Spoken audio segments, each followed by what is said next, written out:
Thomas Aquinas versus Charlotte Catholic. Well, it's going to be a great matchup. Charlotte Catholic usually dominated the single school bracket in their home state of North Carolina. And this year decided to look for a bigger challenge, and so went to the open bracket, the club bracket, and actually ran the table there anyway in league play. So, but they were looking for a bigger challenge. They got hit a little bit with injuries. They ended up in Tier 2 here at Nationals. St. Thomas Aquinas has pulled off some really nice results this year. They won the hooligan tournament. That's one thing they can hang their hat on. And they're out of where, Alex? They are out of Overland Park, Kansas, just outside Kansas City. So they're a local team. St. Thomas Aquinas was a very smart man. He was a very smart man. Smarter than you and me put together, plus a few other people. Well, that's anybody with right. two pairs of shoes and all their teeth. Ian Mueller's head coach of Charlotte Catholic. Tim Klumpers played prop for the United States and is a good prop-looking kind of guy, hard-headed, and he's the head coach of Aquinas. But it'll be interesting because you won't look at Aquinas and say, oh, this is a props team. And sometimes a team takes on the personality of what position the player, the coach played. And this is a pretty open running team. San Gasparovich, their fly half, he's a very handy player.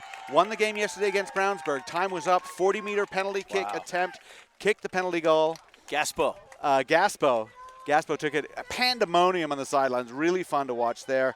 I had a really nice, I did the game with Joe Connor, who used to play for Aquinas, and he got to watch his little brother, Colin, score a try in that game. Awesome. All right, we're about ready to kick off here. And you'll note in red and white are the Charlotte Catholic Cougars, and that is number 3. Number 3, Jack White, the drop kick. Wow, it's a really nice drop kick. Yeah, look at that from your tight head. All right, kickoffs and restarts. Got to catch those. Don't let them hit the ground. They knock it forward. And then there's White running the ball, too. Yeah, so Charlotte Catholic Cougars in red and white. The St. Thomas Aquinas Saints in the navy and yellow. And there's our first penalty. High tackles. We've been seeing those called all weekend. I think the referees have been pretty consistent with that and calling it pretty tight. And I like that.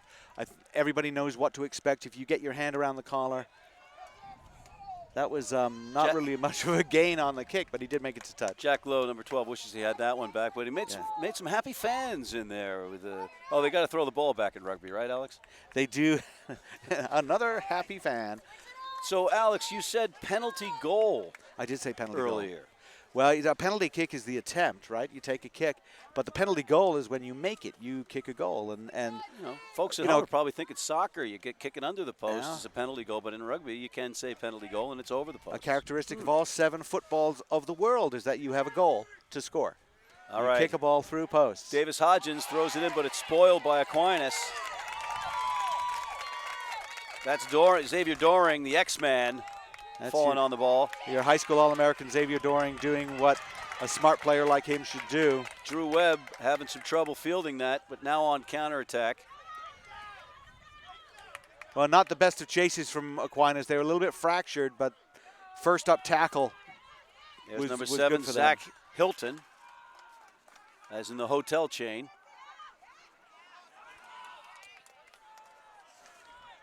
There's some good sticks going on there, and Gianluca Conti was a little slow getting up after receiving that hit, but he's okay. Number 9, Dan McElravy, the scrum half. And another penalty. A couple of nice tackles from Landon Donnelly. Drake Stoudemire for Aquinas.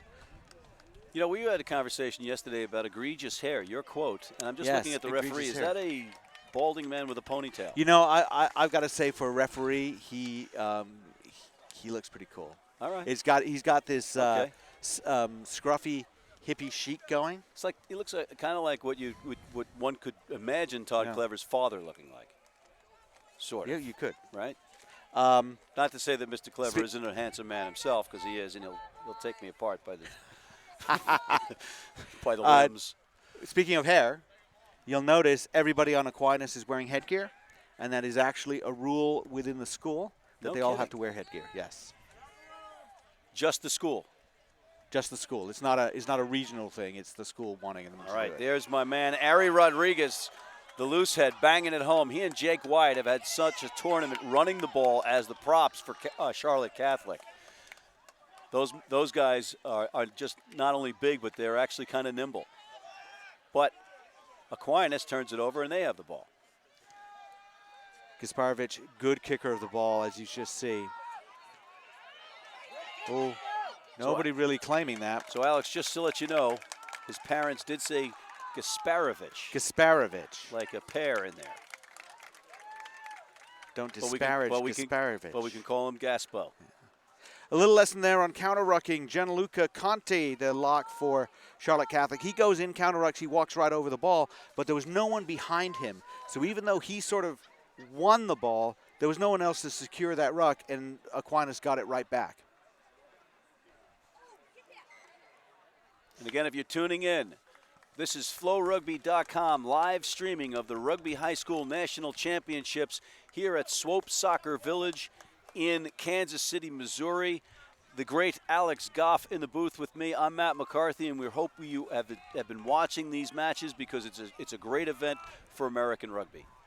And they're available on demand afterward. Aren't you great as well?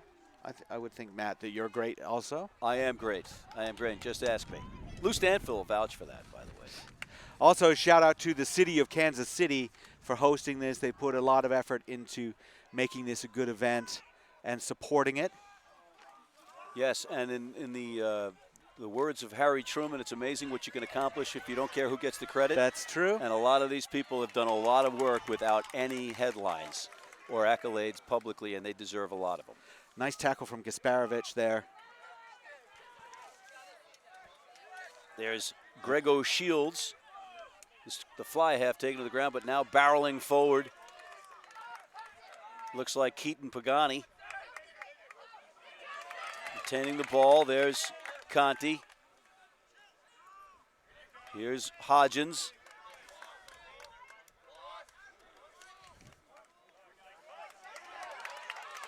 Well, there's the steal, and you see Lee Davis feeding Drake Stoudemire.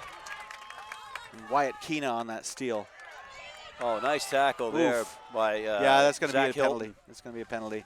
Second tackle right in around the head, and it hit him in the head, so we may see – no, we're not pausing for a card. We're just pausing for an injury. Yeah, Jack Lowe is pounding the turf. It looks like he might have twisted his knee or something. He punched the turf. Well, it was a heck of a collision. It was two players going in on Davis, who is a pretty scrappy and handy scrum half. A mouthy one, too. I think he got penalized yesterday for back penalized chat. or penalized? Penalized sounds like he got arrested, You'd sense something penalized. out of a Kafka novel. Penalized. Right? It's both. The penal colony. Is it Byzantine or is it Byzantine? Yes, it is. All right. It's Byzantine. More good tidbits throughout this broadcast with Mr. Alex Goff. But it is Gasparovich. It's Gasparovich, like a pair of Vitches. Yes. Okay, and with a lot of gas. That's how this mine works. A couple of other plays I saw. Sean Doherty, outside center for Aquinas. Mason Howard, a couple of nice open field tackles. Very sad to see Jack Lowe go off. He's being carried off, obviously, with a bit of a... He also kicks for points, so we'll have to figure out who's going to be kicking for points in the meantime, but we certainly hope Jack is okay. Yeah, I think it'd probably be O'Shields. But you never know. It could be Jack White. No, actually, I think Jack White might be the backup kicker There's for your guy. points as well. Why Yeah. not?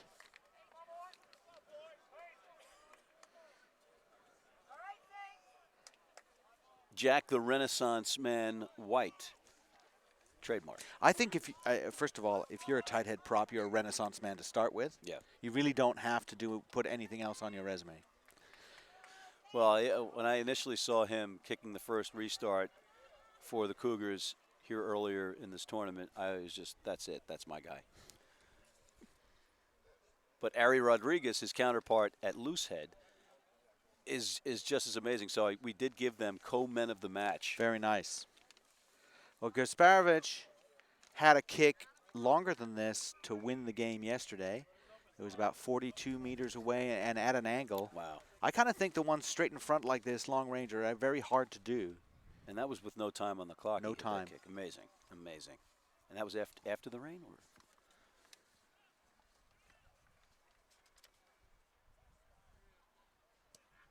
And it's up. Wow. Beautiful. Not a question. Right down Broadway. Gaspo, Sam Gasparovich, the captain and obvious kicker, nails it, and we have a 3-0 lead to St. Thomas Aquinas right now.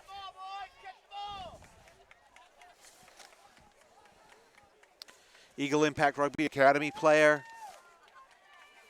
All tournament last year. Jack White, tight head prop with the restart, taken nicely by Ryan Jersak. Actually, that was Reed Brandt. Sorry, yeah. Read the right page. Well, you know, they're both pretty good number 8s, so yeah, complimenting either one, it would be a smart move. Reed Brandt's an All-American, if I'm not mistaken, and his dad's assistant coach over there on the sideline for the Cougars. There's a steal from Ginther. Just ripped it out of someone's hands.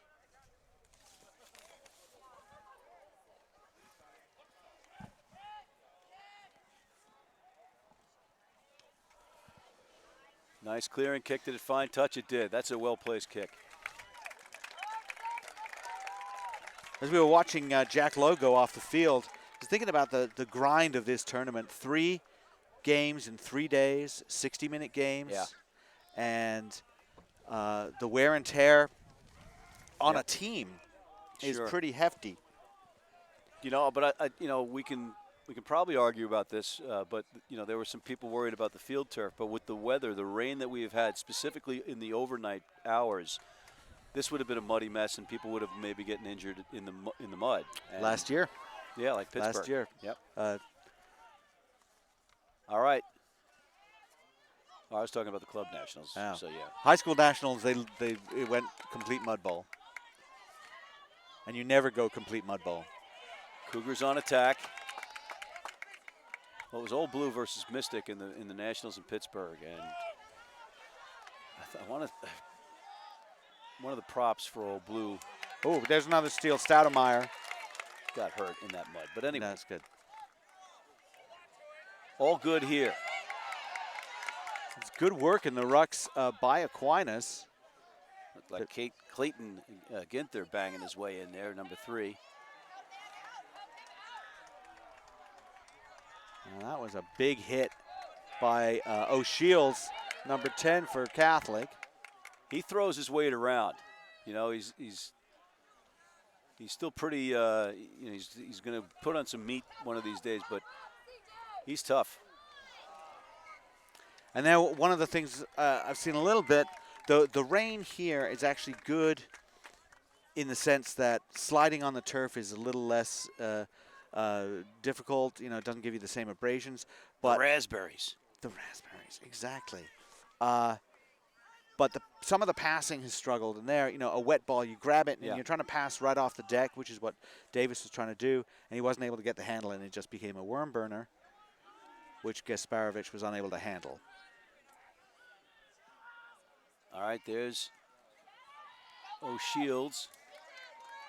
There's some hitting going on there, that's for sure. These boys know how to tackle. O'Shields again. He's being trailed by his fullback, Drew Webb. Drew Webb mixing it up in there, setting the platform. You got to like that, number 15.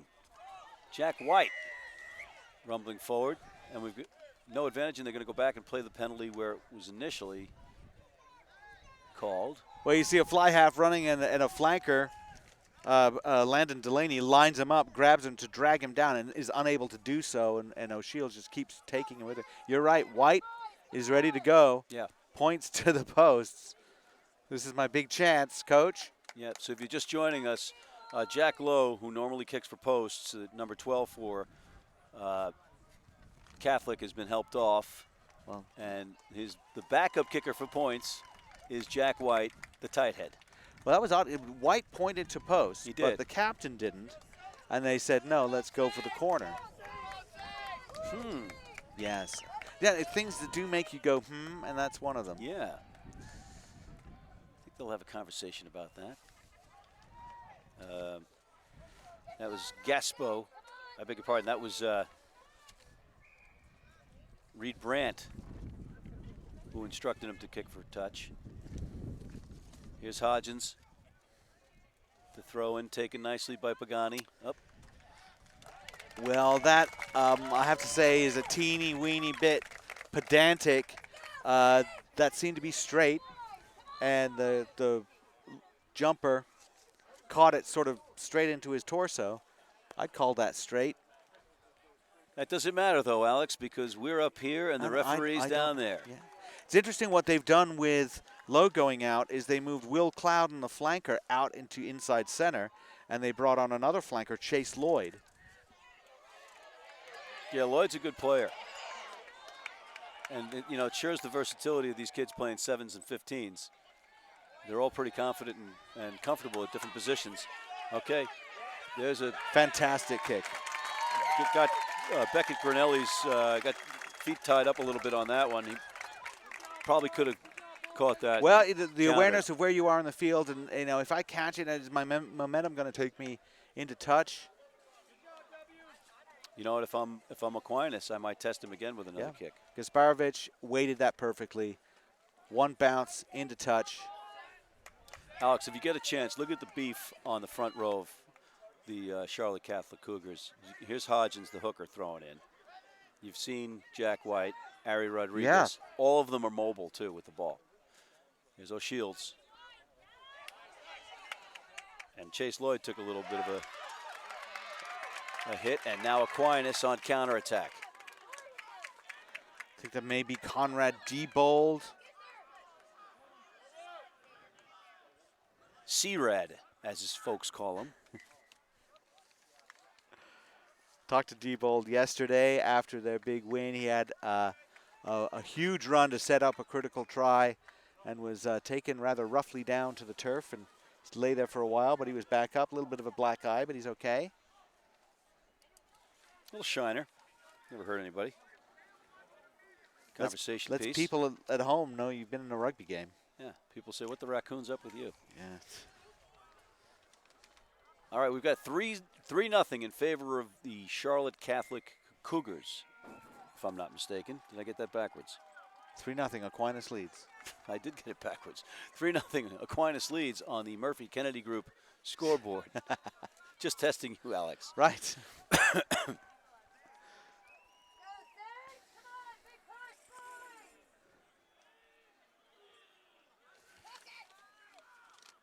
All right, that was Gaspo that drilled the penalty kick. Gasparovich. And there's a nice catch over the shoulder. And suddenly, on a bit of an attack, here's number 15, Matt Peterson. A little shifty Peterson. There goes Gaspo now.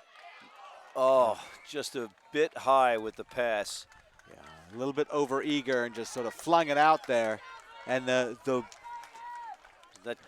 patience to be able to dish it off nice and soft, and that takes a lot of practice. And you know, if people watch the D1A college final and the try that sealed it, that was a 2-on-1 where Kevin O'Connor just sort of broke down his speed and then just popped this lovely little soft pass for Holden Younger to take. That's the sort of thing that takes a while. Here's O'Shields. Nice little switch inside.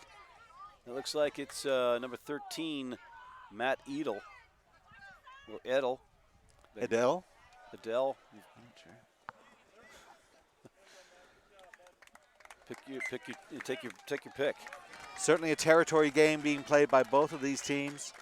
The wind is, I guess, going across the field more than anything else, which is why we've got a lot of play down this sideline near us because the wind is coming toward the camera.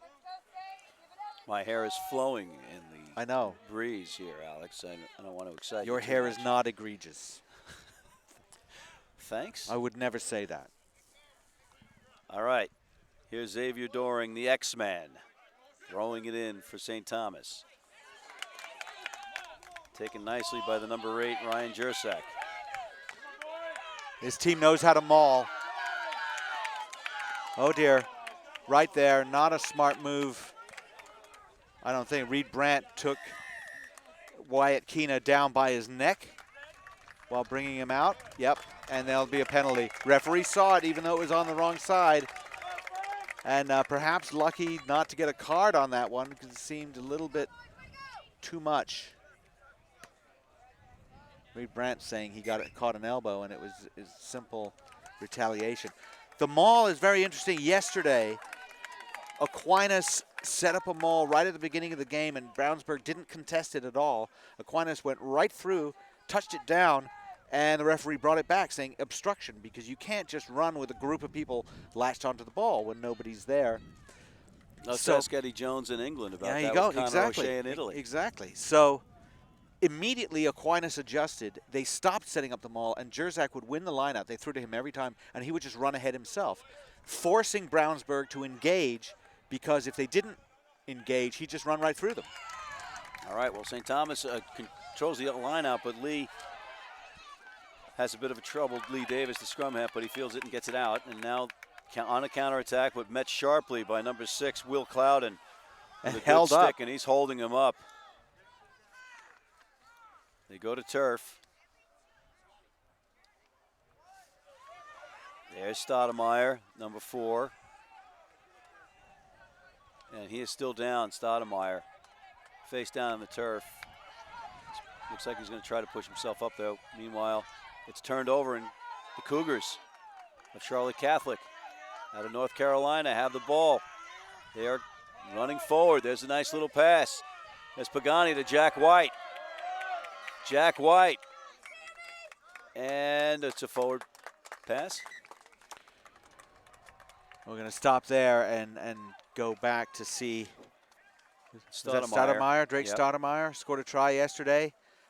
They seem to be attending to his ankle. Well, they're checking on a number he rolled of things. over on his own. That's always a good sign. Yeah. He's alert. He's fine. Well, And they're just going to Coach Tim Clumpers is telling all the players to get away.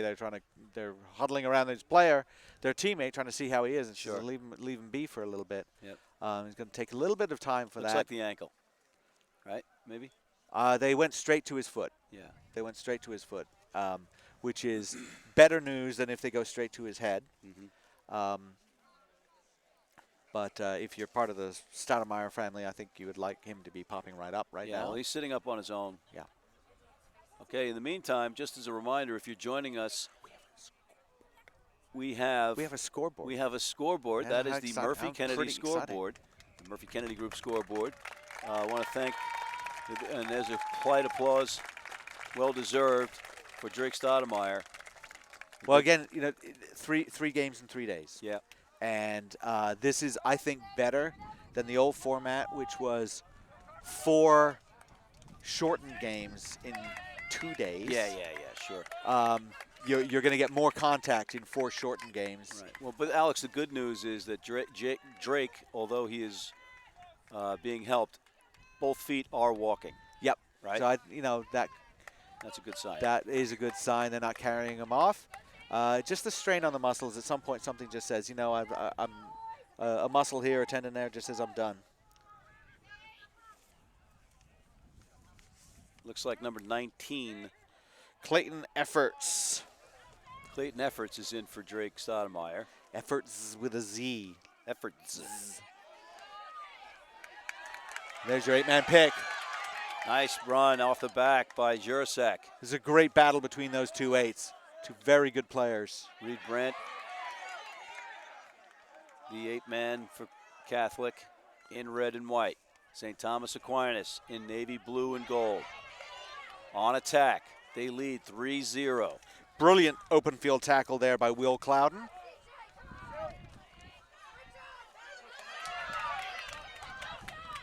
So, Alex, do we have to say the score is 0-3 in favor of the home team, St. Thomas? No, we do not have to say that.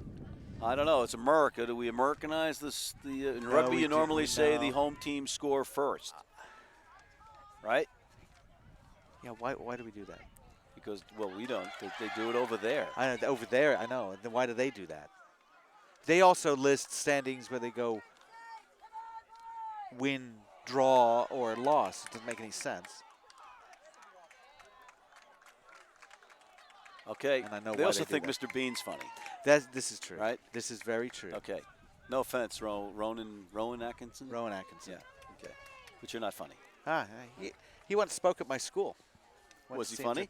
He was a little bit funny. A little bit funny, but was he? That was pre-Mr. Bean. This is when he was edgy.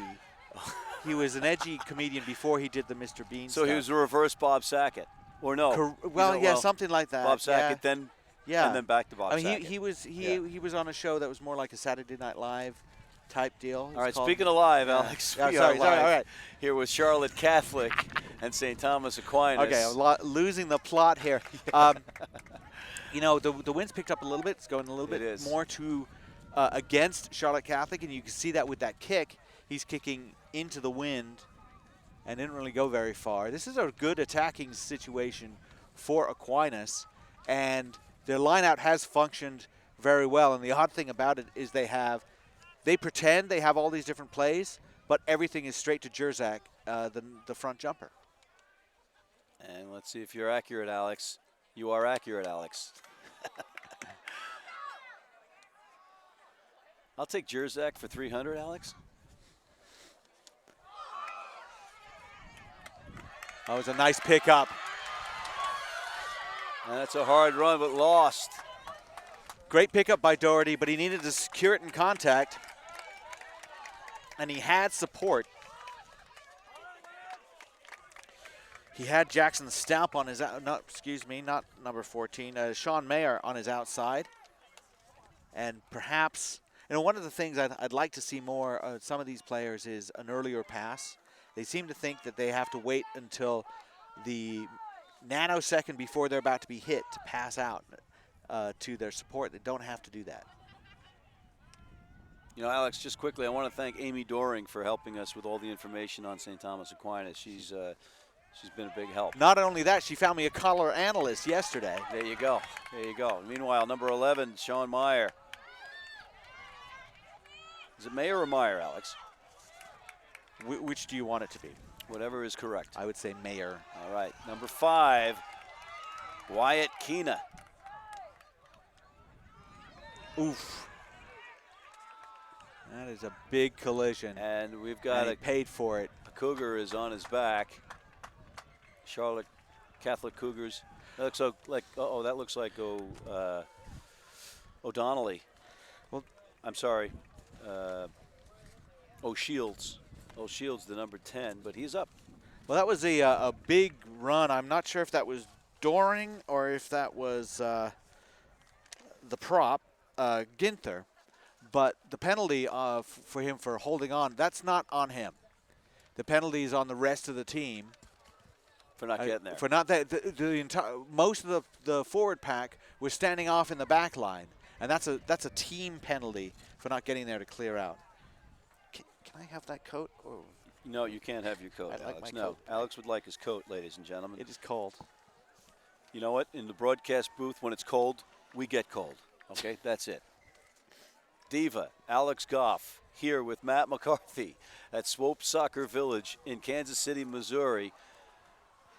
And speaking of divas, Lou Stanfill apparently listened to one of the broadcasts late yesterday and was complaining that we weren't mentioning the Jesuit well, you know, farm I team for the Eagles. I have to. It's actually a clarification. He was complaining about an article I wrote, so that's okay. Oh. He's allowed to do that. Oh, because I've been bashing him since on That's all right. That's Yeah. okay. Lou, we love you.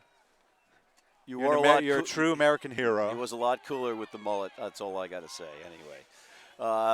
Just kidding, Lou. In the meantime, Charlotte Catholic, Ari Rodriguez had taken that ball, and as we were talking about him being another prop that runs the ball. And there's Hodgins, the hooker, and I'm sorry, that's again O'Shields. O'Shields is in the mix right up with the big boys all the time, number 10. Got a bit of a flanker's heart there. And again, he's kind of, slowly going back to his position, but he keeps getting up and going back. Not into touch. Oh. Just stepped on the line. You know, one of the other things I'd like to say about this tournament, to congratulate the people organizing it. We got a few complaints about, live stream games being moved and things like that.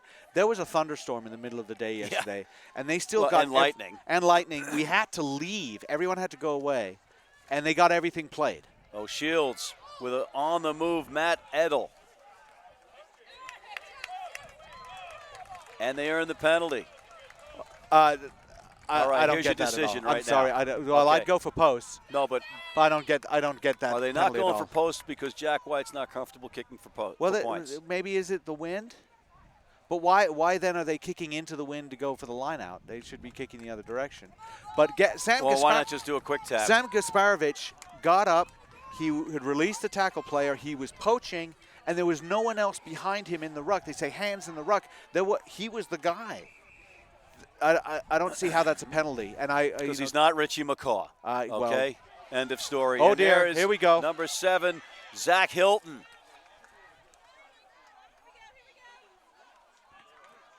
I think they've stolen it. Aquinas has it. Yes, they have. And a clearing kick. Was that Sean Mayer? I'm sorry, was that Mason Howard that cleared that, number 12, or was that? It might have been. Again, as you point out, St. Thomas all in scrum caps. That's a school rule. You notice Peterson because he has a different scrum cap. That's about it. Everybody else has a black one. I saw there was a kid from one of these schools. I want to. Well, I'll think of it in a minute, but it looks like he's got a Santa hat on. That's nice. That's his scrum cap. Looks like Santa hat. Brian Sheehy, a.k.a. Diesel, or Declan Yates, would appreciate that scrum cap. Here's Ari Rodriguez throwing people off him, barreling forward. He's the loose head. Oh, Shields. Clouden puts it back in. Oh, Shields. Aquinas offside on that ruck by about a yard. Yard or a couple of meters? What are we calling it? Meters or yards? Well, here, sometimes if you want to go old school and say a yard and a half offside. There we go. The prop drops it. In the meantime, number 8. There's Jerzak. He's going to go. He's going to go all the way. Jerzak caught at the last minute by Drew Webb with a great save of a try. And it's a knock-on. What a play by the fullback. Sam Jerzak thought he had it all the way. There's been no quit in any of the kids here at this tournament. Not at all. They all, you think somebody's gone. If there might be 20-point differential in the match, and yet there is no quit in any of these players. Well, he saw only green. Webb caught him, and what Webb did so right was he grabbed him around the arms. Yep. Not around the neck or the shoulders, around the arms. So he made the tackle, but he also pulled Jerzak's arms away from the ball, and so he ended up spilling it forward. Textbook defense by Drew Webb. Reminds me of a Blaise Latriano of the New York Rugby Club. Me too. Now down at Morris. They're helping out down there. Number 11, Sean Mayer.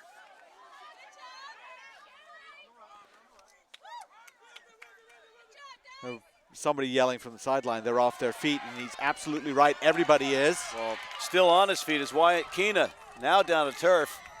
And Charlotte Catholic is awarded the penalty. They're diving onto the ball, and it's been an odd day for rucks. Everybody really, really low, and a lot of players. The Saints were guilty of a penalty there. They were. They were certainly. They were certainly. Good day, sir. Saints, yes, they were saints, and yet they sinned. All right, here's Jack White. He's going to come right for us with that ball, isn't he? I'm going to kick it straight to us. taking this one home with me if it comes here. All right, into the happy sea of red fans here at Swope Soccer Village in Kansas City, Missouri. Matt McCarthy of RugbyWrapUp.com with Alex Goff of FloRugby and Golf Rugby Report. Okay, that's what I've been saying, so I just wanted to make sure the plugs were right. Because it's a little late in the day for me to be changing the plugs, but yeah, good. FloRugby putting a lot more into streaming events, rugby events, so you'll be seeing a lot more from them. Reed Brandt takes the line out. Here's O'Shields. Hard as nails, old Shields. There's Harry Rodriguez with the right shoulder down, throwing people aside. And not little people either. No. That was Doring he No. just pushed aside. Here's Reed Brandt, the All-American. Trouble. Good tackle by Colin Connor. Catholic has numbers on the right if they can just ship it through a few hands. Oh, I thought I saw hands in there on the part of Gasparovich. And there's a penalty to and Charlotte. there's a penalty you will see all day, every day of the week. A player dives onto the ball to rescue a rolling ball, and a defender dives on top of him. That is a penalty. You've got to let him get up. All right, but Alex, now Jack White has decided to come this way with kicking for touch. And Right. how many of these opportunities would Jack Lowe have gone for posts on? Probably all You three wonder, of them, right? Yes. So that's a big factor, folks. If you're just joining us, Jack Lowe, number 12, the center, was helped off the pitch, and he kicks for points. Backup kicker for points is the tight head, number 3, Jack White, who actually kicks for restarts.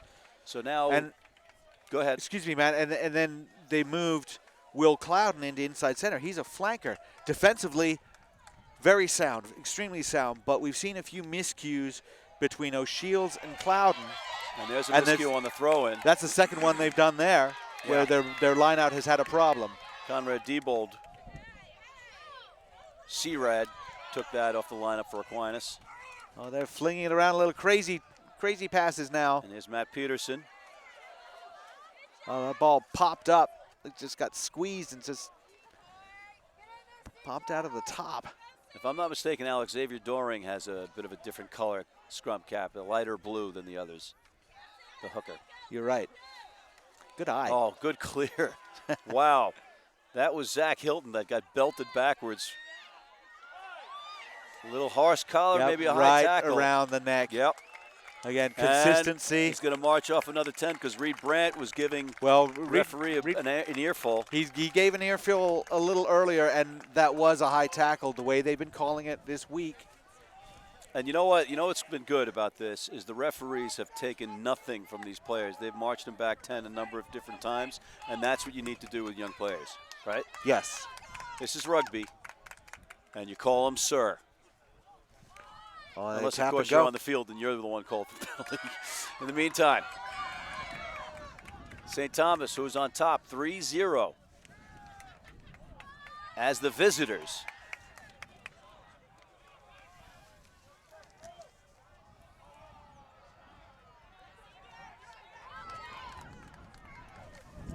Indiana? St. Thomas? Alex? St. Thomas Aquinas is Kansas. Kansas. I beg your pardon. Overland Park, Kansas. They're local. That's why you look at all those fans that they have. Halftime, Charlotte Catholic is going to look at the, 4 lineouts they had well inside the Aquinas 22 and wonder what happened. They had miscues on 2 throws. They won the ball on a couple of others, but had the ball stripped close to the line. And you think that maybe that's 20 to 24 points that they didn't claim. Well, on the other side of the ball, and with Charlotte Catholic, Jack Lowe's injury, number 12, he's the guy that kicks for posts for points. He's out. And their strategy there has changed significantly because they've been in striking distance of the posts on a number of penalties, at least 3 or 4. And Jack White, the tight head prop, who's the backup kicker, hasn't had the confidence, or at least the team hasn't, for him to go for posts. Certainly. And then, and as I mentioned earlier, Will Clouden moving into inside center from blindside flank.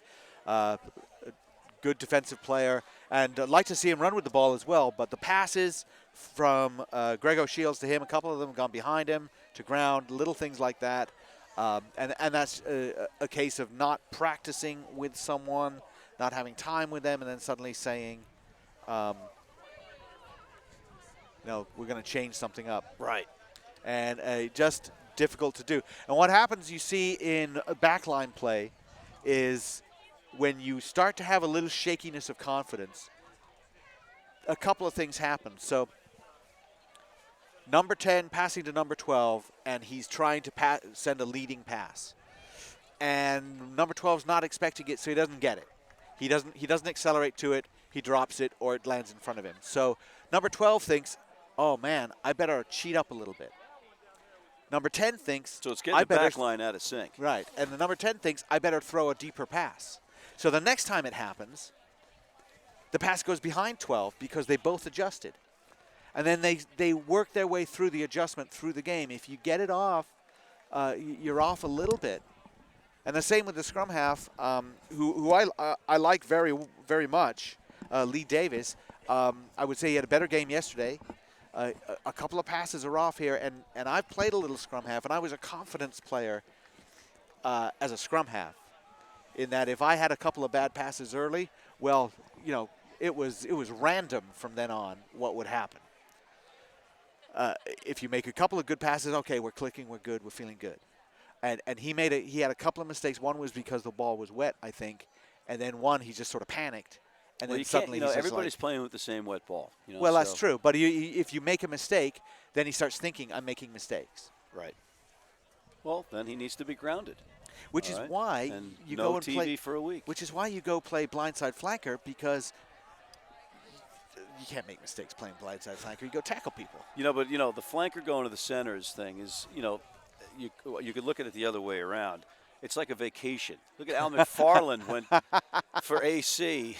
No, that is true. Went from flanker to inside center playing.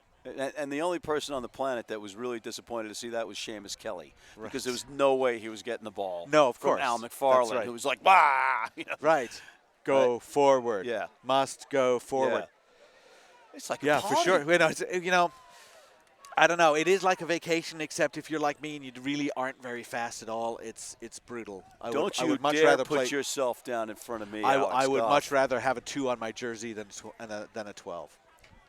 Alex Speedy Goff here with Matt McCarthy at halftime. Very slow. Very, very slow. Swope Soccer Village, and we are about to bring you the second half of a very tight match. 3-0, in fact, in favor of the visiting St. Thomas Aquinas from Kansas squad against. Well, they're listed as home on the scoreboard now.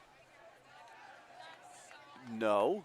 Yeah, they are. Home. Oh, 0-3. 0-3. Okay. Oh, so. Oh, you're looking at 0. Yeah. No, home 3. So why is there a 0 for visitors then? Maybe they ran out of zeros. Okay. They only have 1 0. You know what, ladies and gentlemen? I am just reading what's in front of me.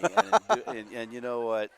I went to, despite the fact that I had a stellar education and great rugby education from the University of Buffalo, go Bulls, these things are challenging for me. I went to U of R. You the Rochester, I got we were not a very good stitches rugby against team. the Aardvarks. my eyebrow. Anyway, enough about us, ladies and gentlemen. Let's get back to these very strong teams as St. Thomas Aquinas. Gasparovich kicks off, and we are underway. St. Thomas Aquinas, Saints in navy blue and yellow. The Charlotte Catholic Cougars in red and white on attack. They're without their inside center, Jack Lowe, who also kicks for points. They trail 3-0, but now they have the wind at their backs. There's Ari Rodriguez, who doesn't need wind. The large man, loose head prop, takes it to the turf, and it's out. Alex, what does Charlotte need to do to even this game or take the lead? I think they need to open it up. They have numbers on the outside. Aquinas is organizing their defense, but they're looking internally because we're seeing 1 pass, 2 passes, and up with their big men. And I think they've got numbers out wide. All right, and they've just earned themselves a penalty. Looks like, what was the call there? In from the side. Yeah. From our ponytailed referee. Kicked into touch. I don't know, by the way, Ari Rodriguez, I would say he's kind of scrawny. Well, whatever he is, he's certainly scrappy. Yes. Yeah. Okay. I want to thank some of our sponsors, Alex. We've got, of course, this is all brought to you from FloRugby.com, live streaming this. And, folks, make sure you log in and support. We've also got the Murphy Kennedy Group. Thank you to James Kennedy. We've got San Francisco Coffee and Sheehy Motors. Right. That's right. And Hooligan Rugby has been here and supported. Some really great support from some universities as well. St. Bonaventure and Notre Dame College and Iona College and Life University and Fordham have all supported this tournament in various ways. You're also seeing recruiting here, Queens University, University of Kentucky as well. And yours truly is certainly recruiting for the University of Buffalo There you Bulls. go. And Pac Lift in Lindenwood Belleville has been here with That's right. with the Lindenwood mobile, and seriously, his car has Lindenwood emblazoned all the way down the side. Well, I'll tell you what, the biggest contribution Pat's made so far in this tournament is taking us to the good sandwich places. That's true. Clayton Ginther right up the gut. And the big guys from Aquinas. Oh, that's number 5, Wyatt Keena. And back inside again, that's Doring. You can recognize him from the blue hair. His cap.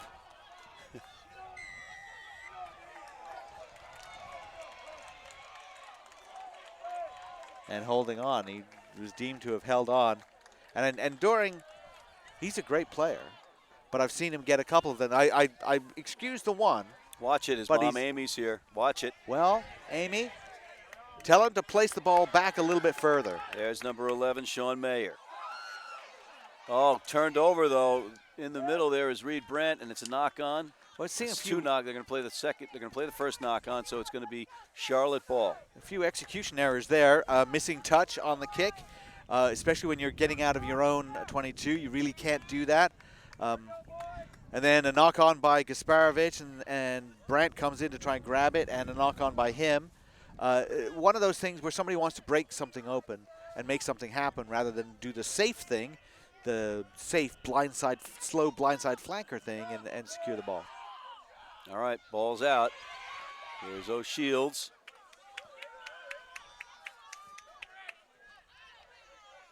Well, Shields has had himself a good match. The number 10. He's slow to get up, but he's always getting back up, going back into his position. There's Ari Rodriguez, number 1, slamming forward. Platform set by his brethren, Hodgins and White, but the ball's thrown backwards. Not a good pass, Alex. And that has to be a penalty against Charlotte Catholic. Falling right on top of the ball there was Drew Webb, but again, that was the pass miscue between 10 and 12. Yeah, and right in the mix there was the substitute, Chase Lloyd. And here you see the difference on goal kickers. Gasparovich, no hesitation. Yeah. I can do this. This is same wind conditions too. True, 42 meters. And with a 3-0 match, these things matter. Well, even if he misses, they're still, there's a 22 dropout. They're still pressuring. Right.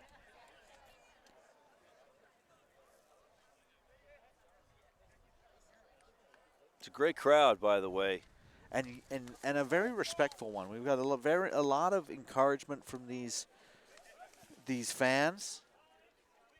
Which I can't really say the same for some of the folks watching at home, like Bruce McLean, who said, "They're from Indiana, you idiots," to us when we said Penn High School.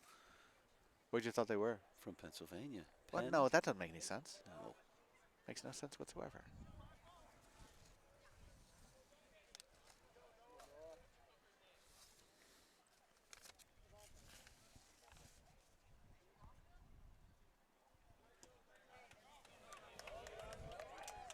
Right down the middle.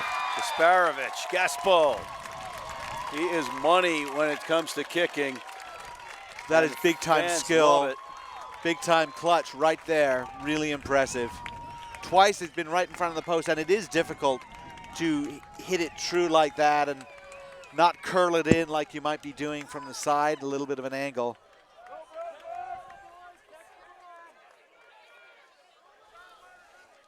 And that's what a good goal kicker will do for you, is just an innocuous little penalty.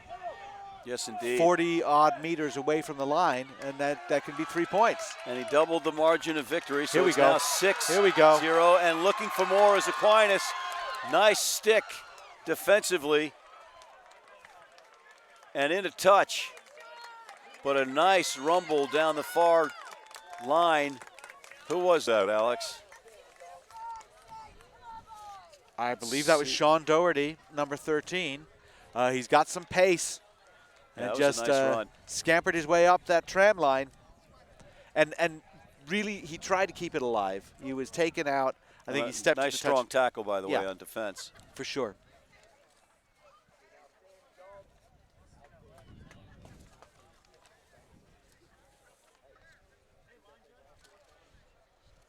But it turns everything around.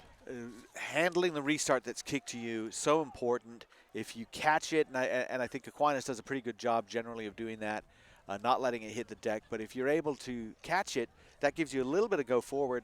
And if you can string a couple of passes together, you might find a seam, as Doherty did, and turn around the profile of the field here. So suddenly Aquinas, again, putting Charlotte Catholic under pressure. This could be kind of a critical moment for Aquinas, because Charlotte Catholic has had their moments and had their chances inside the 22 in the first half, and they were not able to convert.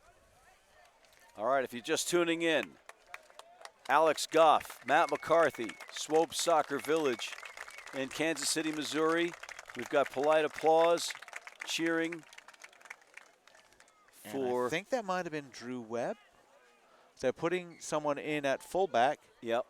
Who I believe is Matt Keogh. Yep, that is Drew Webb on the sideline holding his head, but he's walking under his own volition in the meantime. Freshman Matt Keogh has come in at fullback.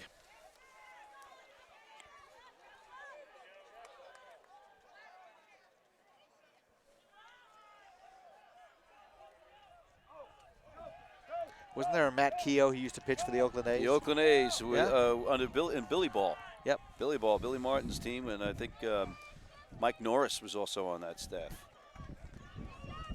Well, there goes Rodriguez. He likes to mix it up. He doesn't just hit. He wriggles around. Looks like he probably wrestles as well, the way he works his body to get free. Oh, nice.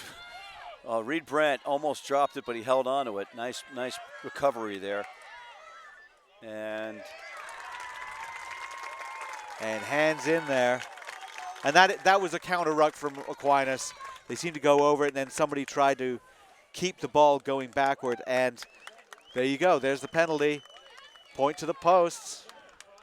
This is a big factor. You know, again, going back to Jack Lowe, number 12 for the Charlotte Catholic Cougars in red and white, injured early, had to be helped off the field. He's okay, but he kicks for posts, for points. And the backup kicker for points is Jack White, the number 3, the tight head. And they have opted not to go for posts on at least 3 to 4 occasions. And in a match like this, that's very important, specifically because they were much closer than where Gasparovich is kicking from now. 25 meters away, 20 meters away. Playoff rugby is a little bit different. And he gets this one, they're 2 scores ahead. Yeah. Tier 2 championship.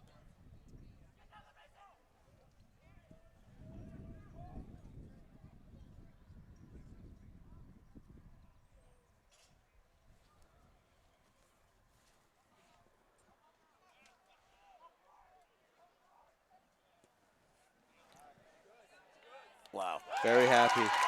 Wow. Automatic, and this is the thing.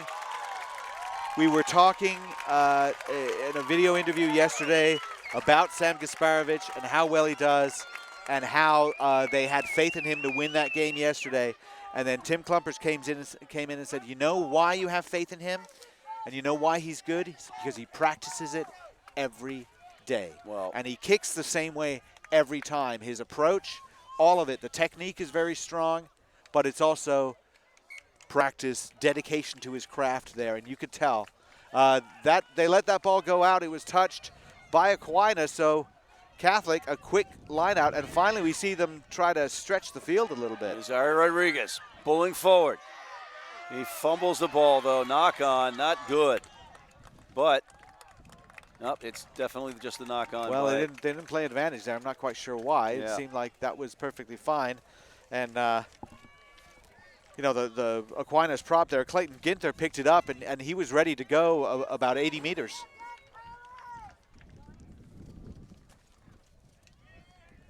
(9-0) in favor of St. Thomas Aquinas out of Kansas. They are in blue with gold letters. Red and white, Charlotte Catholic Cougars out of North Carolina, trailing by 9 points, second half. This is an important tournament for Aquinas. They have a very good team. They won a couple of other tournaments, but to perform against an interstate competition in a major national tournament is important to them in front of their home fans. Sure. Well, you know what, Coach Ian Mueller and assistant coaches John Brandt and Bernie Funk of the Charlotte Catholic Cougars would say that it's important for them too. Well, of course it is. There's number 14, Caleb Shaw. Nicely done. Recovering nicely, yeah. Gives it to O'Shields, who bangs away inside, the number 10. McElravy, the scrum half, gets it out, and now the Cougars retain possession. McElravy taking the turf, but it's a penalty. His team has earned a penalty. And again, no thought of kicking for posts. No. There's O'Shields. Reed Brandt, the All-American, setting the platform. And Doring just thumps. That was a beautiful counter rack. Great That's play going to by be Keena. O'Doring. Yeah. That's Wyatt Keena, number 5, rambling after the great play by Doring, the hooker. Here's Gaspo, who's been the difference in this match. He has. It was not a great pass, but over eagerness, they dive on top of the ball. But Keena really is an impact player. He loves to run with the ball. Made a couple of good tackles as well.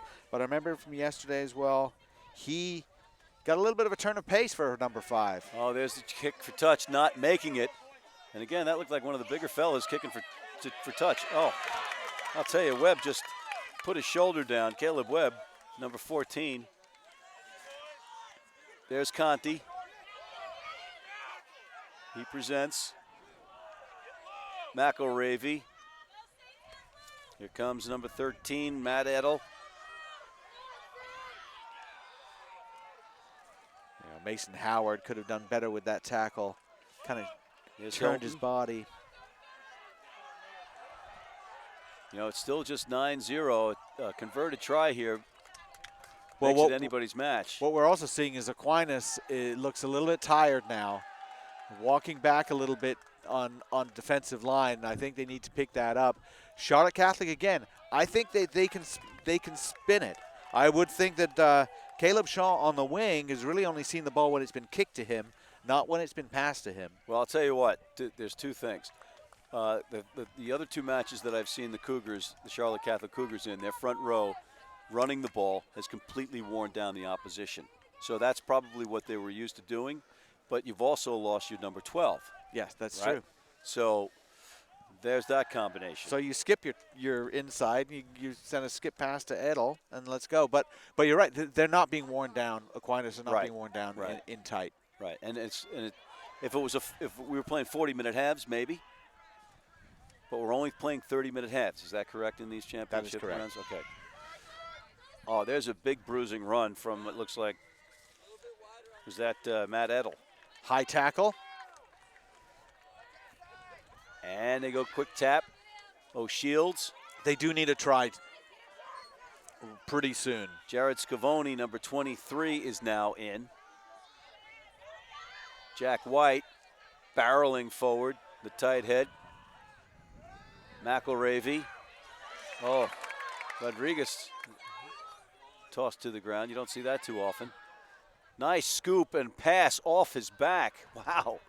Well, again, if they can win it now and come back right, they have tons of real estate to play with. Was that Pagani with that play, number 4?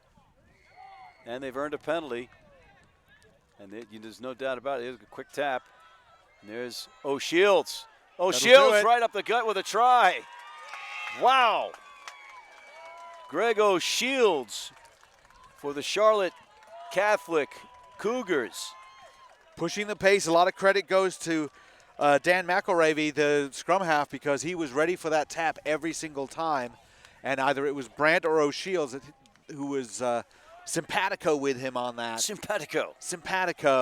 And they pushed the pace. Maybe they didn't stretch the width so much, but certainly started moving the ball faster. Aquinas is looking a little bit tired, and that's why you see a couple of high tackles. They're trying to poach it because they don't want to keep defending. They would rather get the ball back and do something with it there. A couple of key errors for Aquinas. Missing touch on a penalty. Very difficult. And you see White's going to drop kick this. He's going to drop kick. This is the your issue. Here. Yeah. He doesn't kick from the tee. No. And again, you've got Jack White. Whoa, that's a pretty good drop kick, though. And it's over. That's my man, Jack White. Just completely shutting us up, right? Wow. And I know. I also have to say his technique is egregious. Egregious technique. I don't know if it's not really egregious, but his technique needs successful, I'd call it. But in one sense, his technique is perfect because he gets the job done. Wow, Jack White, the backup kicker for points, and tight head prop nails the conversion with a drop kick. I think this is a territory game now. I think both teams are thinking, let's get down to the other end of the field and then see what happens from there.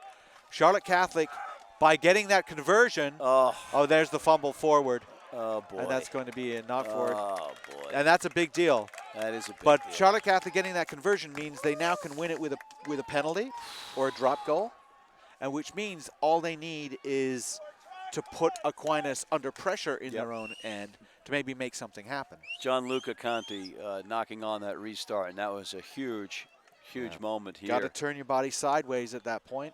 You've got the momentum, you've got your fans cheering for you, and you knock on the restart.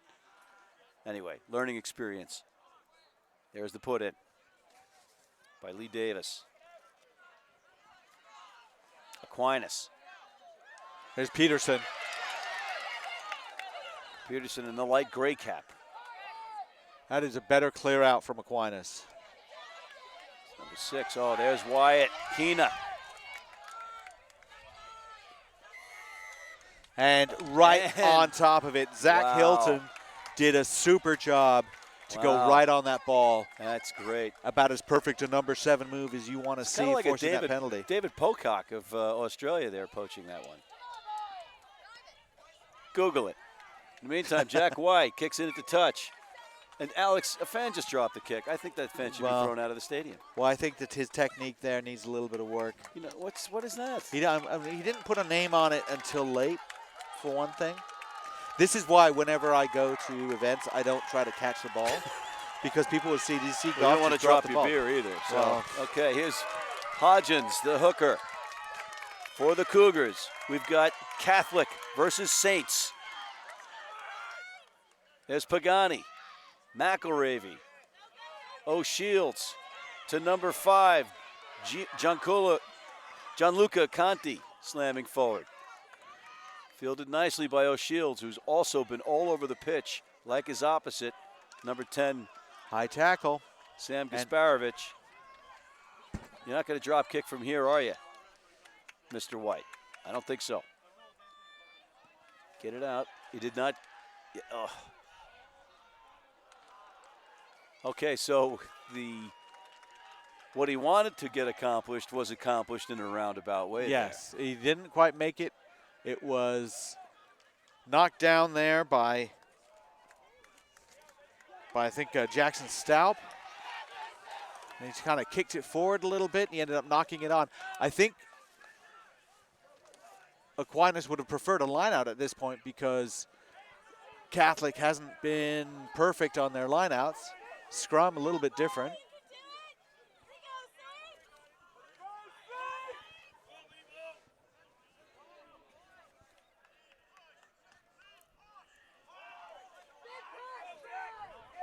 And a nice solid scrum from Charlotte Catholic, and O'Shields, all business. And that's going to be a penalty holding on right on top of it. And turned over. I think that was Mason Howard, number 12, or was that Gasparovich? Because Gasparovich was the one who went on to go for the poach, and not enough support there for Catholic to clear out. And throwing in now for Aquinas is freshman George Barron. He's the substitute hooker, high school All-American, Eagle Impact Rugby Academy player, and a good impact sub for them. So Alex, out of these two squads right now, who should be on the radar now for? Well, I think Reed Brandt is on the radar. I think Gasparovich is on the radar. Jerzak is a good handy player. Xavier Doring is certainly on there. Needs to be more aggressive, probably.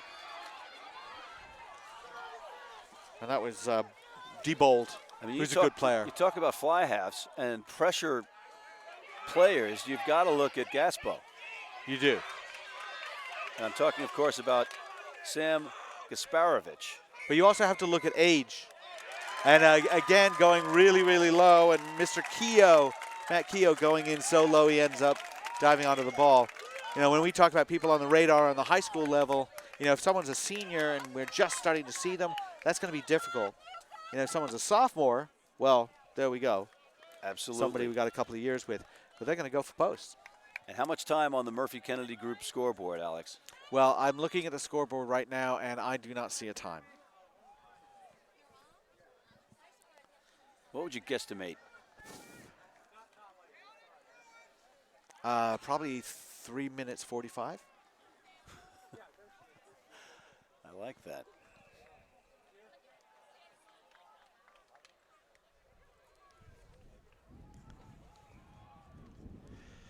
It's important, tossing up the little bits of crumb rubber to see how where the wind blows. Yeah. Then you have to take into account the curvature of the earth. These millennials the, throwing tire bits. Gravitational pulls from other bodies in the solar system. All of them affect these kicks.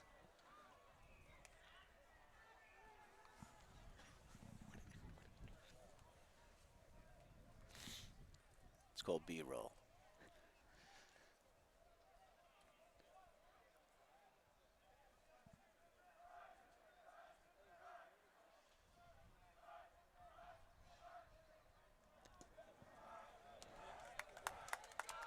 And he pulled it to the left. No flags, and he just did miss that, which keeps Catholic within striking distance. They're only 2 points down.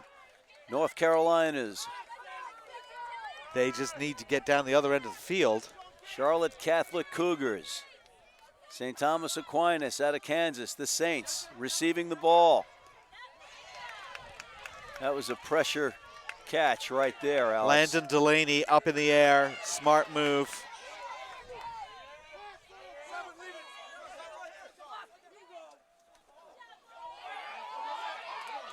Keena.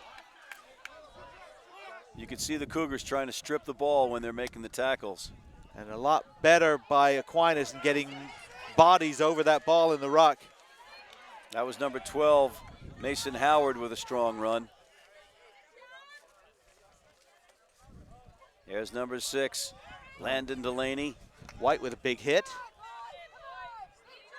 There's the big fella, Clayton Ginther, imposing his will. This is one of the better offensive sequences we've seen from Aquinas this half. Oh, and here we that might go. be a corner try. Oh, my goodness. We're going to have to check with the side judge. I don't think he did. Sean Doherty, such a good athlete, and just stretched over. I don't think he controlled it. Try. He did it. Wow, huge try to St. Thomas Aquinas. That will pad their lead. Well, that was by far really the best offensive sequence we saw from Aquinas. That is their game right there. We just hadn't seen it much. Seemed like the team was a little bit run down, not enough support over the ball, and I wonder if somebody had to talk about it, but we suddenly started to see 3, 4, 5 players going over the ball to clear out, and what that does is that gets rid of those holding on penalties, the poach attempts, because the poacher is now getting rocked back by the clear out support. see that a little bit. Suddenly they got quick ball out, and they were working also on an extra pass out to the first receiver, back inside to an inside runner, and working it that way rather than just one pass and up. No, absolutely well coached and well drilled, because they, under pressure, just stepped it up a notch. And I bet you Tim Klumpers would say, why didn't they do that earlier? It's a good question. What I want to know is why the scoreboard hasn't changed yet. Because they're going to have to change it again if he kicks the conversion. It's economy of motion, Matt. All right. Economy of motion and egregious hair. And no good. It's away, so there's still a chance at 14-7. If there's time, they can tie it up with a converted try. Yeah, keep in mind, folks, if you're just joining us, we're playing 30-minute halves. There's not much left in this one. This is a converted try difference. There's Jack White. Gotta catch this, and they do. Nicely done by Mr. Delaney there. Not a great pass, but fielded. Looks like that was Sean Mayer. And there's a whistle. And it's a penalty to Catholic. Diving right on the ball. Now there, the idea was that they want to rock over, but it was some smaller players, and they went really low, and they just sealed off. McElravy taps it, gets it out to O'Shields. O'Shields looking for some room. Red and white. Charlotte Catholic Cougars down by 7. 14-7. St. Thomas Aquinas in the navy and gold on top. Time running out in this match. It's been a great one. There's Reed Brandt, All-American, and he's going for the post, and he dives in for a try. Wow. Oh, boy. Wow. Oh, boy. Wow. Just like that. Mistakes. Okay. Mistakes in the breakdown. They tapped quickly, and finally they got one of their go-to men. And now here it is. All right, now. Can you drop kick it? Oh, I think he's going to tee it up. No, he's just tying his shoe. Just tying his. You do need your shoe tied properly. He's playing mind games with the fans from the opposite, from the St. Thomas sideline here. He's just, let's see if, would a prop use a tee? Never. No.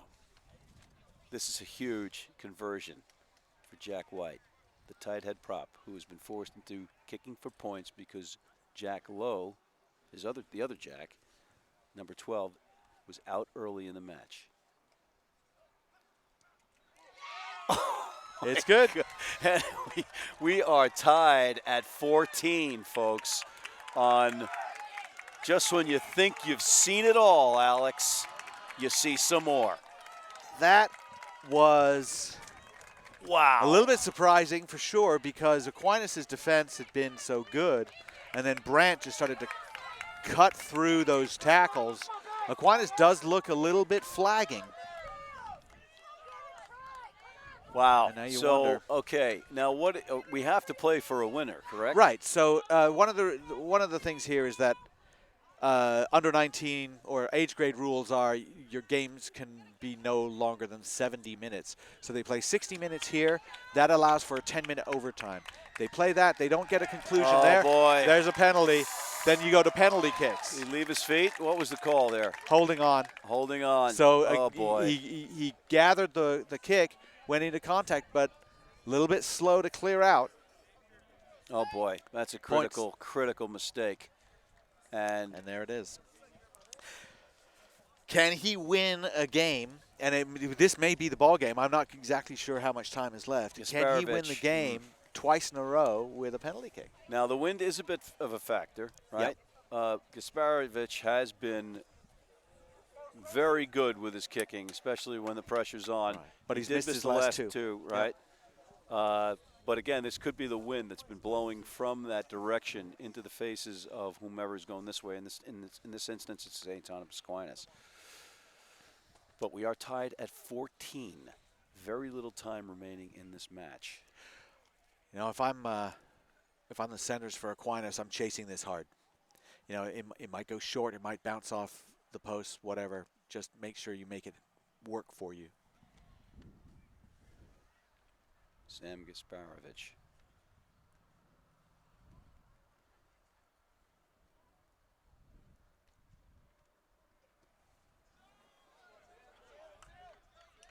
It is no good.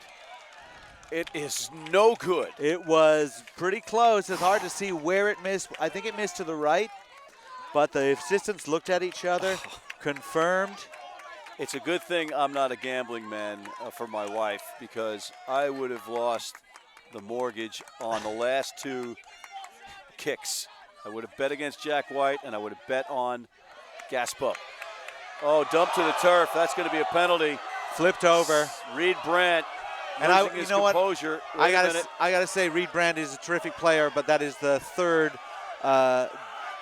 unsmart thing that he's done.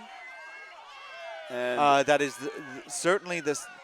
One was a mouthing off thing, but there was this is the second dangerous tackle or contact that I've seen him do. And we're right. That's right in front of us in the booth here, and let's hope that the St. Thomas player is okay. We're not sure of the number yet. I think that's a red card, personally. It's definitely a yellow, but I think it's a red. And you know, it's tough. We don't have replay right here to look at this. So he's also the captain, if I'm not mistaken. Yes, he is. So that's why we don't have the captain there. Red card. Yeah, it is a red card. I think that's exactly the right move. Because he picked him up and he flipped him over and then he slammed him into the ground, and that is red card every day. That is an unfortunate incident, but more importantly, it looks like a shoulder injury. Which, is, while distressing, yeah, is not as bad as something else. And, you know, the referee is smiling a little bit. He's just sort of saying, I have no choice on this. And I would see there's a lot of emotion that comes in, and you want to make a big hit. And it was a really nice catch by, who was that is injured? I didn't. Not sure yet. I think it might be Landon Delaney, but I think you might be right. And it was a really nice take. Do you see 6 in the huddle over there? I don't. Then it might be Landon. We're just speculating right at this point. And Brent came in and wanted to put, you know, one of those tackles where you take him down and you want to flip him over so the ball is available on your side. But what he ended up doing was just slamming him to the ground. Yeah, so it is number 6. So Landon Delaney, who's had a very, very good week, another Eagle Impact Rugby Academy player. He is out. But Alex, I don't know if you caught that, but they brought the card over and they were asking him if he wanted. He said, "No, I don't want the ride," and he's walking back to his team. Well, I think he's not going anywhere. That's a gutsy call right there. They're going to bring someone on as a sub. I don't see who they brought on right now. All right, see so the player. I think we got a purple scrum cap, if I'm not mistaken. Wow. How about them apples? Purple scrum cap right there. We'll get the number in a second. In the meantime, if you're just joining us late in this, we are very late in the match, 14-14. A red card just went to the red team, the Charlotte Catholic Cougars. Their captain and All-American, Reed Brandt, dumped Landon Delaney. Well, they go with Doring. Dance with the one that brung you. That's number 16. Looks like Ali Pinka. Pinella is actually what we've got. Okay. I'm looking at typed Ali words. Pinella. You're is looking that right? at written words. Ali Pinella. I'm looking at a cocktail napkin. Anyway. That's Peterson. Peterson, the fullback, ducking and weaving a little bit. And if you're wondering why St. Thomas Aquinas looks to be all in scrum caps, it is because they are. That's a school rule. Head down, bursting forward is Gasparovich, a.k.a. Gaspo. There's a big run. That was Doring. Tough tackle by Greg O'Shields, the number 10. And Pinella. Everybody on red being asked to do double duty because they have a man, they've got a red card, so they are without a man for the remainder of this match, Alex, in case we go to extra time. Pinella did very well to stay in bounds. There's Peterson. Did very well to stay on his feet for a bit. It's a tie game. A penalty wins it pretty much because we are really out of time. There were a couple of heads there that knocked together from the tacklers on the Cougars there. Everybody's okay, though. Both teams got to think about intensity and run. Patience at the same time. Xavier Doring, number 2. There's 16. He just came in. That's Pinella. Also in there, Clayton Efforts, 19. Oh, and there's a knock forward. And a turnover. And that was forced by a really nice tackle. And we are at full time. Oh, we've got another injury. We've got a hobble. Or is that Jack Lowe, just who was out earlier? All right, but Alex, we are out of time. We are right now, so at least the Cougars, Charlotte Catholic Cougars, got a little bit of time to regroup and figure out what they're going to do as they're down a man for the remainder of this match. How long it goes, and what are the tournament rules on the Tier 2 championship here? We're going to play in overtime. How many minutes? I believe it is 10 minutes. I believe it is. Will we go to a kickoff potentially between Jack White and Gaspo? We would go through a kickoff if they're still tied after that, which would be.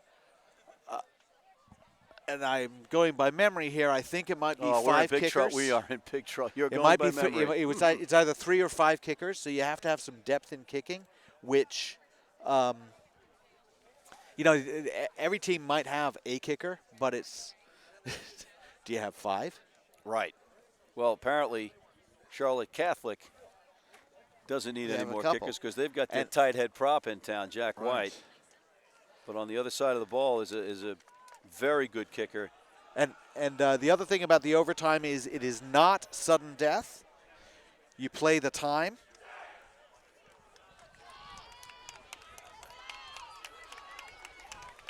Personally, I've always been a fan of a shootout. Give the teams a free kick on the opposition 22 and give them a chance to score. And they take turns until somebody ends that round in the lead. So, Alex, let me ask you a question that maybe somebody at home might know the answer to. Are we getting overtime pay for this extra period? I think by definition we would have to. We're getting OT pay, and it is a weekend. It's a Saturday, so it's double time, right? Yeah. All right. We're looking up here, Alex, real quick. Yeah, it's B-roll. We call this B-roll. All right.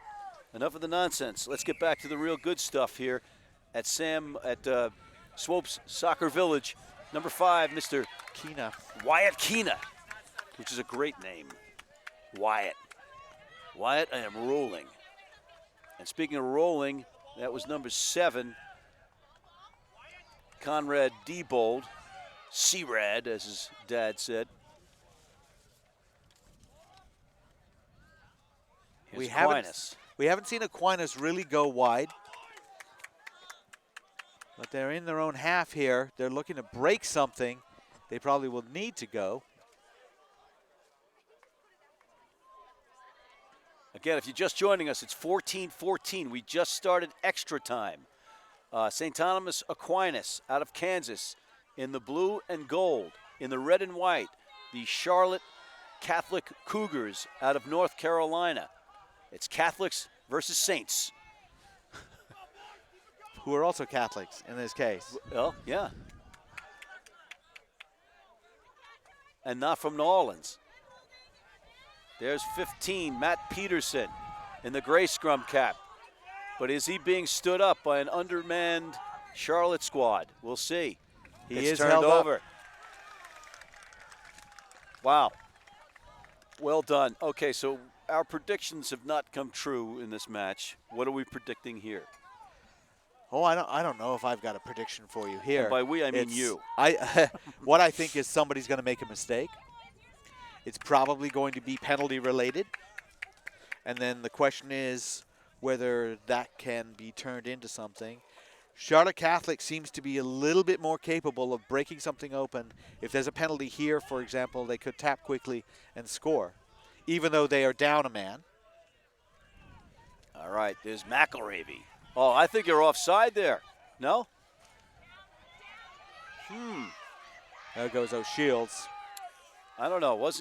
Lee Davis, the scrum, that wasn't offside for St. Thomas? I would say it was kind of 6 of one, half a dozen of the other. It's a gray area. Guilty Saints. I'll expect your calls and letters, ladies and gentlemen. Thank you. My name is Ryan Ginty of Next Level Rugby. All right, the Saints on defense in the navy and gold. The Cougars in red and white. They are down a man as their captain and All-American. Right on the post, Ryan Jerzak, who is all of it, has been really good. And he goes back down to poach that ball and holding on penalty against Charlotte Catholic because of it. You know, Jerzak, the Ryan Jerzak, the 8-man, as you just mentioned, he might have a little bit more open space now that his counterpart, Reed Brandt, the captain and 8-man of Charlotte, is out. Well, Brandt's a massive factor. He scored that try. He has made tackles. He tracks down exactly. You know, the 8-man pick is a real worry for Charlotte Catholic. And wasn't he kicking for touch as well, Reed Brandt? Yeah. Did I see that? Well, White was doing it, but Reed Brandt can. Okay. All right, never We'll mind. see what they can do. All right, here's Gasper. A little bit sideways. Little nice pass, and there's some open space. That is. He cut back in. That was Sean Doherty cutting back in, number 13. I thought he should have gone wide. Well, they go for the comfort of the forwards. There's Keena. What a great tackle from O'Shields. 10 on 5. Yeah. Doring. Oh. The X-Man, Xavier Doring, ramming it forward. Here's Keena Wyatt. Keena Wyatt. And suddenly, St. Thomas Aquinas perhaps sensing their victory. They just need to get it across. But it's not sudden death. Well, they went in a little bit upright. Held up? Body position problems. And they are. Oh, boy. When you pick and go, the man. closer you are to the try line, the closer you need to be to the ground. And that was a little bit too upright. I'm sorry. I'm so excited. I'm stamping the booth here, shaking the camera. And Val, our producer, just gave me the high sign. Don't ever do it again, he said. But this is still a good position for Aquinas. I know, but... And in fact, you notice they're going 7 on 7 on this scrum now. Jerzak is standing off.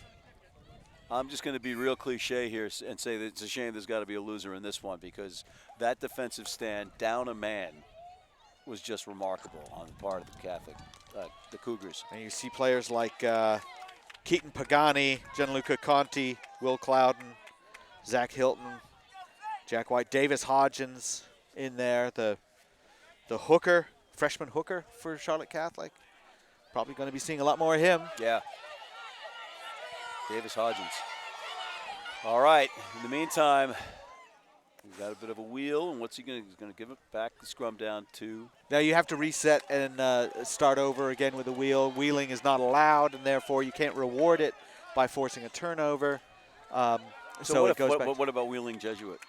Wheeling Jesuit possibly also not allowed. All right, because we might see a Wheeling Jesuit later today, if you will. Aren't we clever, Alex? Sneaky, Aren't we sneaky. clever, huh? Got to watch out with those Jesuits, though. And the norovirus. Here it is. Oh, knocked on by Jerzak. They got the tight head ready to go. He's going to see that one. Hands on heads. Early in the morning when he's not sleeping after dropping that one. Oh, boy. And that is halftime in overtime. Okay, so that was their chance. Overtime. That was Aquinas' chance right there. Oh, Saints preserve us. The Catholics from Charlotte holding on to a prayer. Well, execution, and this is what you're young. And wow. you see this on the international level. This is it. This is it. I'm going to get the ball. I'm going to go score a try. We're going to win the game. I'm getting endorsements. And I got a contract. Right. Yeah. That whole commercial you see where time slows down. Oh, boy. But you're looking at somebody coming at you. You're not looking at that ball. It doesn't happen unless you catch the ball. Oh, boy. So now we're going to see the kickoff from Aquinas to Catholic. Aquinas did a superb job of moving their way out of their own 22 all the way down to a scoring position. They just didn't score. This time, the call should probably be to kick it deep. Yeah, well, put pressure we've on. been thinking things that have probably should have been done and been completely mistaken. But there are some things that we know. We know it is 14-14.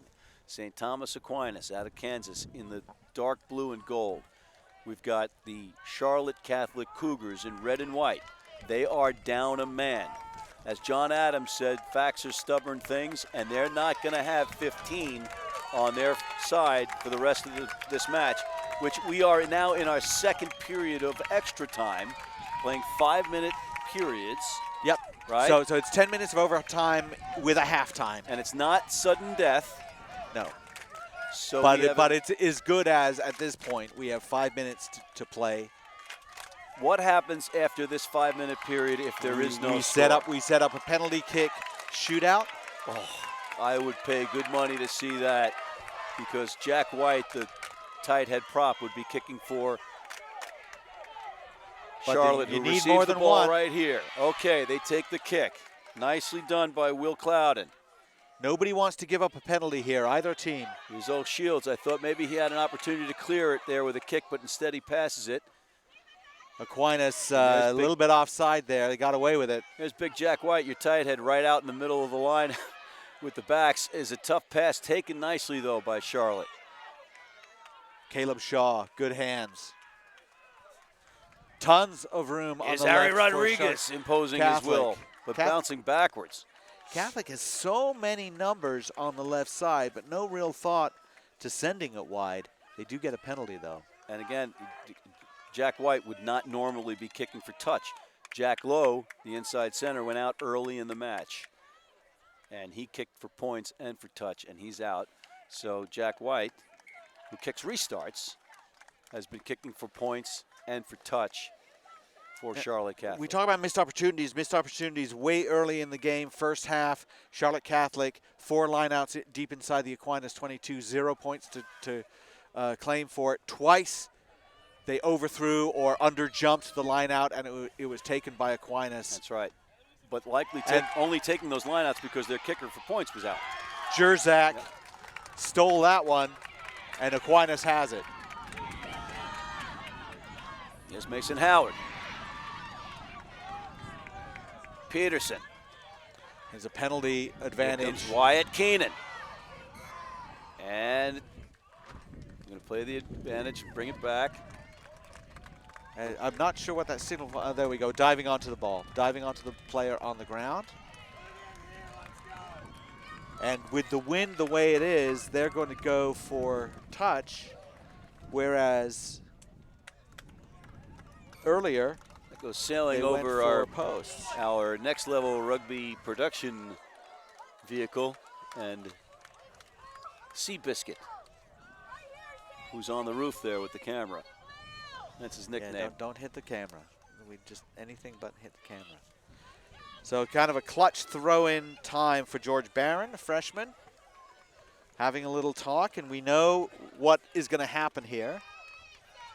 We do? Is that? Yeah, we do. Good for Ryan you. Jerzak is going to catch it, and he is automatic. There's the maul. All right, Lee Davis. Oh, Gaspo. I would not have guessed that. He knocked it on, turned it over. It's in Grego Shields' hands, the number 10, the fly half of Charlotte Catholic in red and white. Wow, did not see that coming. Conti takes it to turf. Here's Hilton. Again, Charlotte Catholic in red and white is without Reed Brandt for the remainder of this match. He has gotten a red card for throwing Delaney to the turf. You would not be able to guess that Charlotte Catholic is shorthanded. They're playing as if they have 15 on the field. Well, they answer to a higher power. Yeah, that's true. The Charlotte Catholic Cougars. And they've got and there's numbers. A nice little move. Oh, and a huge hit by Doring on O'Shields. But right back is Jack White barreling forward. Harry Rodriguez sets the platform. So does Hodgins. Here's Hilton. Held down. There's number 17 in there for There's the pick. George Barron off the bench, and he is penalized. George Barron in the green cap. Well, they've penalized him for not releasing the tackle player, and He's upset again, with you know, it's really a really fine line. That's the issue with these sorts of things. Jack White looking for touch. He doesn't it. find it. There's Mayer. Out to Peterson. Now it's Gaspo. Big run back on attack. Forward pass. Yep. Oh, wow. And it was interesting that they chose to run it, and I thought when Peterson got it over to Gasparovich that he might just boot it downfield. Charlotte Catholic's thinking forward still. They're thinking pressure. It might have been a good moment to just boot it and chase. We have not seen a lot of kicking as an attacking weapon in this game, and we've seen quite a bit of it this week from other players and other teams. It's just amazing. Every time somebody needs a break, they get it, specifically in favor of Charlotte right now. You know, which moms are saying more novenas for this one, right? That's true. Whose prayers are going to be answered? Because quite frankly, this is one of those matches, this could be Groundhog Day. This might not end. Sean Mayer is moving off to the left wing. There's a substitution coming on for Aquinas, and there was a whole question as to who should come off. It's actually Matt Peterson. That's an interesting choice, that Peterson would come off, but coming on is Hank Sheely. Hank Sheely in for Matt Peterson. That's interesting. And Sheely's going on the right wing, and Mayer going to fullback. Immediately trying to test him. Out of the that's full. Not a good It's kick out. from O'Shields. It's out on the full, and that is ball game. Well, no, is it? It's ball game. The referee is called full time. I know, but aren't we going to a kickoff? We are going or to kicks. He still has to call full time for us. So to be able to what go they're going to do is they're going to throw everybody's hockey stick in the middle, and they're going to divvy them to the side, and then those guys will shoot first. They have to. They have to nominate a certain number of kickers. No, they're hugging. What? Well, they're hugging anyway because they play to a standstill. It's possible they might just choose not to do it. We have seen kicks before. I've seen a national championship on the girls' side decided by kicks, which was, not ideal for anyone. And they are discussing what's going on. This has been an amazing game, though. Sam Kasparovich with 3 penalty goals, and then there was that late try by Charlotte Catholic. O'Shields going over, and then a try from Xavier Doring made it 14-7. So it's 14-14. Yeah. We've gone through 2 periods of extra time. They were 5-minute periods, right? Right. So now we are looking at what exactly? We're looking at a series of kicks from the 22 in front of the posts. You tee it up. I guess you can do a drop kick. And they're going to do, it looks like 5, right? So everybody they have to nominate 5 different players to kick for posts. And so after it's those just not 5, the same player kicking. Not the same player. Just like with a shootout in hockey or penalty kicks in soccer, they have to be different players, and they have to be on the field when the game is over. You can't just sub in somebody. So those guys, they're going to take turns, and then after the 5 rounds, if somebody's ahead, then the game's over. If they're tied, then we're going 1 round, another round. That's when you can repeat. I think you can bring your 5 guys back. All right, Alex, maybe that is why Hank Sheely was just put on as a sub. Maybe because Hank Sheely is one of their 5. That makes sense. And that is something that you have to think about. It's like there's 30 seconds to go. Sheely, get on the field. It's like, I don't care who comes off. Right. And it looks like they've got Gasparovich, and they have Doring, and they have Sheely.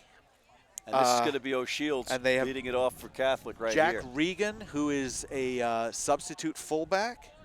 And they have Spencer Charlton. All right, but here's the first attempt. No good. O'Shields, he pulled his head up. One of the crucial things when kicking a drop kick, Be looking down on the ground. Do not be looking where you want to kick it. Look at kicking it. So, kicking expert Alex Goff. I am a drop kicking expert. Is the only reason I was ever on a sevens team. It's the only useful thing I could do. I did not know that. All right, So it's 0 for Charlotte Catholic. Right. And they have their hooker Davis Hodgins. Davis Hodges, right? Hodgins. Davis Hodgins. Oh, but He's this is gonna right be here. coming This up. is St. Thomas Aquinas. This is Sam Gasparovich. now they would expect him to get this over.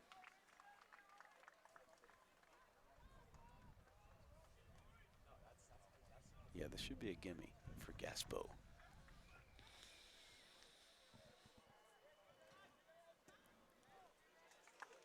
It's good. And that is good. So it is All right. 1-0 after round 1. Hodgins now is going to tee it up. Freshman hooker. Davis Hodgins will be the second one to kick as a hooker, which just to me is just remarkable, and really it makes a statement about where we're going in rugby in America, because these kids all have different skills. 7s, 15s, different positions, and here's a kid kicking. That's a hooker. Good height. Oh, A little bit to the right.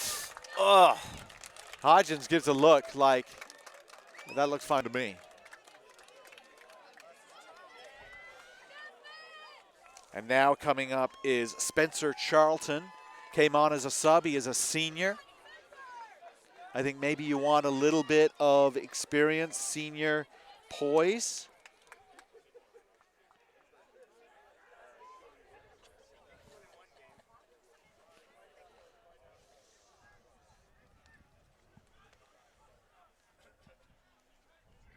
This is truly amazing. And that's good. He nails it. Okay, A technique I would never, ever teach, but it worked, and it kind of blew in with the wind. It is 2-0. This is pretty important here. I'll say. You're going out on a limb there, Goff. In that Will Clouden is going to do this one. Now, if he misses and Aquinas makes the next one, it's over. It's done. Yep. Done and dusted, as they say.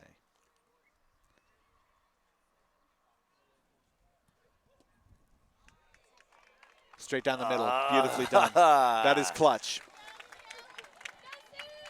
So 2-1 now. After, well, not after 3 rounds, because we still have to finish our 3rd round. And here comes the guy they put on just at the last minute, Hank Sheely, a junior. Alex, if folks are just joining us here at Swope Soccer Village, we are in a dandy in the Tier 2 championship between St. Thomas Aquinas out of Kansas in navy and gold and the Charlotte Catholic Cougars out of North Carolina in red and white. And this field is ringed with people. Everyone is watching this. We've gone through extra period. He's a lefty. And we're in a kickoff. And right now it's 2-1 in favor, correct? Of St. Thomas Aquinas. Left-footed kicker, and he nails it. Beautiful. Beautiful kick. Wow. They put him on for 2 minutes. He knew why they put him on. He comes in to be able to contribute like that at a crucial moment. Unbelievable. And everybody looks happy for him. So this is round 4.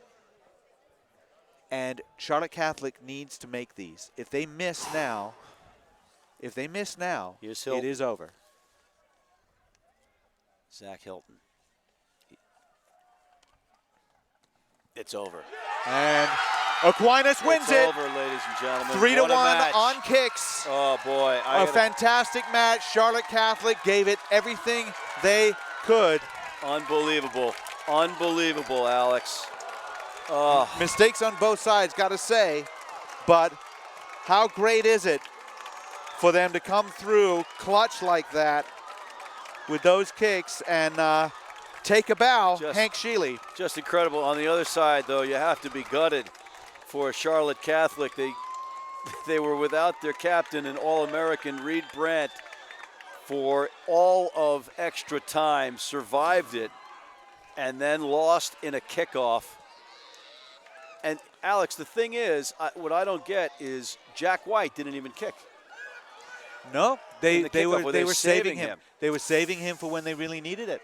Wonder if you're going to be thinking that one through. It doesn't. I don't think it really matters. I guess it's fungible, but you can put some people under pressure if you make one, and that was the thing, is that.